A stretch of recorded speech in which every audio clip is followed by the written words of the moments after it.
practitioner. I work within the immigrant space in Christchurch, and I help immigrants who are looking for jobs. So constantly and daily I deal with people who have immigrated to New Zealand who are looking for opportunities, and I try to implement programs and projects that assist people to connect with government, connect with employers, and also to settle well in New Zealand. And I work in this space with many other colleagues who are represented here, like Patrick and Settlement Support Services and CRS and many others. So I want to thank them for their support. But today I'm talking about the third wave of immigration, which I guess it's a bit of a metaphorical phrase, because historically, according to my research, New Zealand's first wave of immigrants were actually the Maori who came here in about 470 to 1100 AD. And the second wave of immigrants, among them missionaries, came to New Zealand in the 1700s. What you might not know is that no one wanted to come to New Zealand initially. It was a very dangerous place, and you had to come by ship, and it took 3 months. You could die on a ship, and you had no food when you got here, so you had to slash and burn until people were paid to immigrate to New Zealand. So that's an interesting fact, that now we realize that more people want to come here than ever wanted to come here. The third wave were the Asians. They came in the 1870s, and they have settled. And the fourth wave recently in the 1970s were the Polynesians. So these are some things you might know.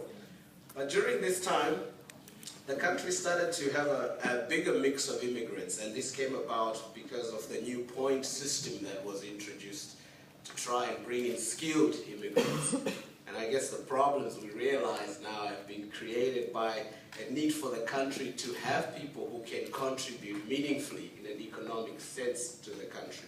So this is based on skills, education, age, and language that has been able to attract people like myself to come to New Zealand. So I am a product of a very recent policy. It started in the 1970s.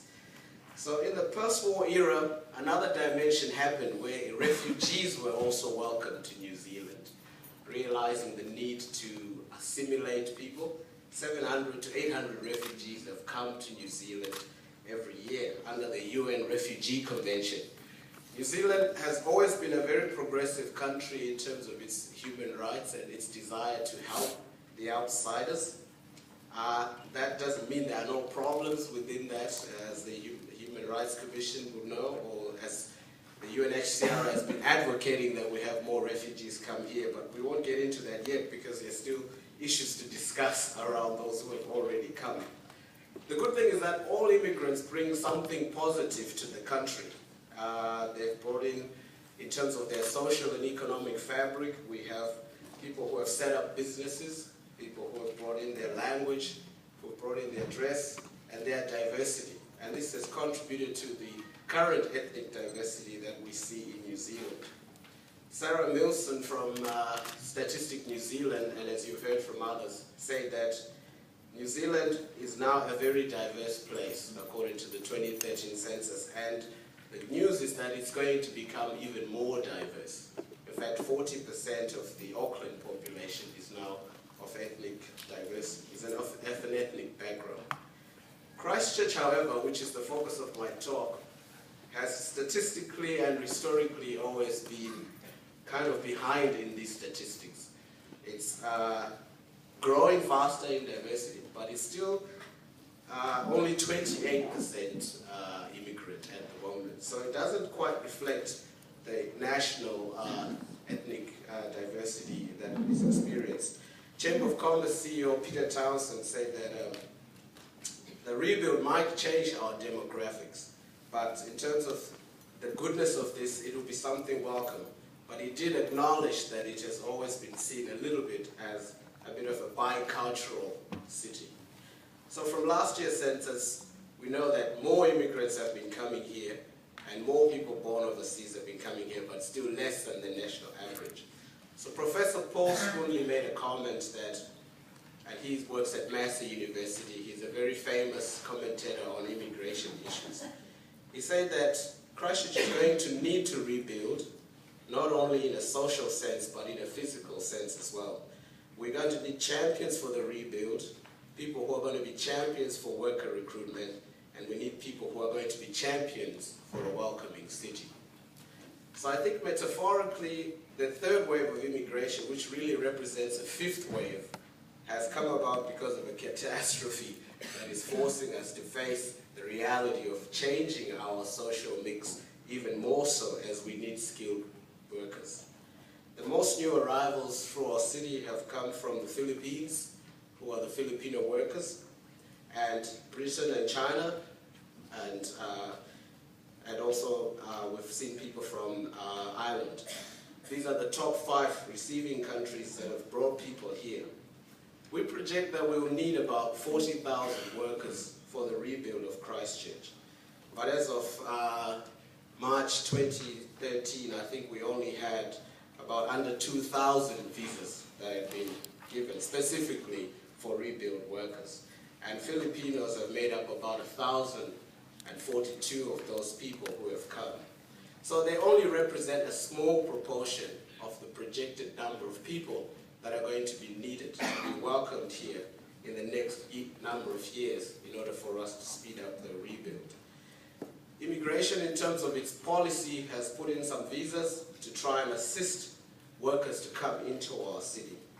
The policy is very positive. It means that builders can come, carpenters can come, and it's supposed to help our employers.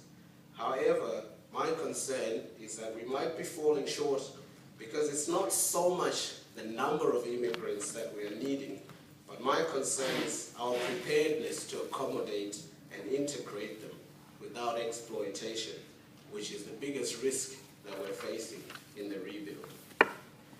So, as you might have read in the papers, there's been rising complaints related sometimes to unfair treatment or outright illegal employment practices for immigrants who have been hired in the rebuild.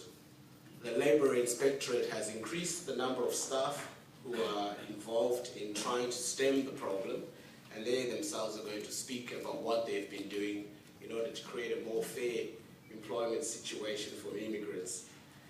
And we know that some people have been taken for a ride by being asked to pay big fees to come to the city, up to sometimes $15,000 to agents, and on top of that, they have to pay off their wages for their accommodation to the same employer, and on top of that, they're given loans for buying cars to the friends of their employers.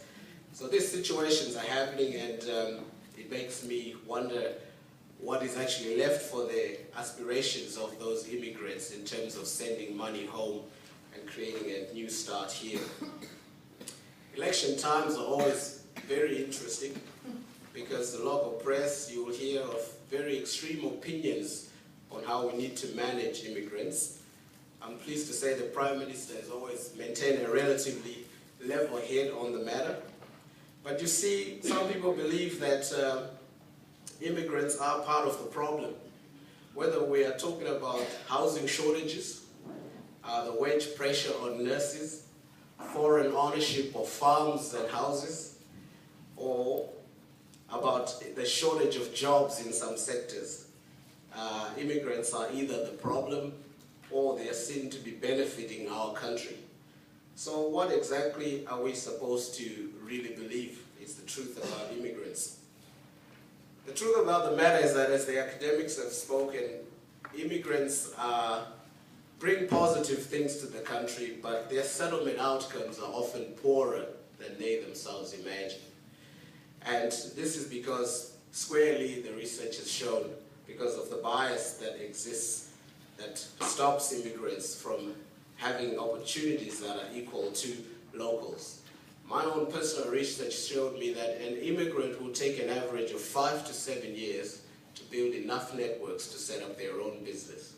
And Professor Spoonley has shown that it will take up to about 12 years for an immigrant to get to the same level of pay parity in a job that a local person enjoys.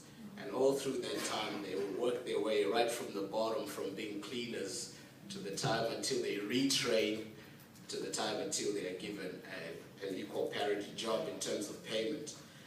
So I'm now totally convinced that any program that we institute or implement in the city that is looking at immigrant matters, that is looking at advocacy, but that does not also equally and simultaneously focus on changing the perceptions and educating the local population, is truly not going to be effective. Because the issue of exploitation and discrimination is not so much something we need to preach to those who are the victims of that, but those who are perpetrators of it. And so I believe that, like what the EEO Trust is doing in Auckland through the Diversity Awards, we certainly possibly need to consider something of this nature here in our own city in Christchurch. The goal of this is, as you heard from the other person, is to educate the local population and champion those who are fair and equal employment employers. And also we need to celebrate people who are putting in fair policies in the workplace. As you might know, New Zealand is facing increasing aging population, and the management of our diversity is something which I'm afraid we won't be able to bury our heads in the sand. Unless the population could be replaced in terms of its skills and age fast enough among the locals, we wouldn't need immigrants. And immigrants are not just needed for work. There's a very historical context in which they've come. So we will actually be forced to look at smarter policies to assimilate people coming into our city. One of the things that has concerned me for a while is that New Zealand has still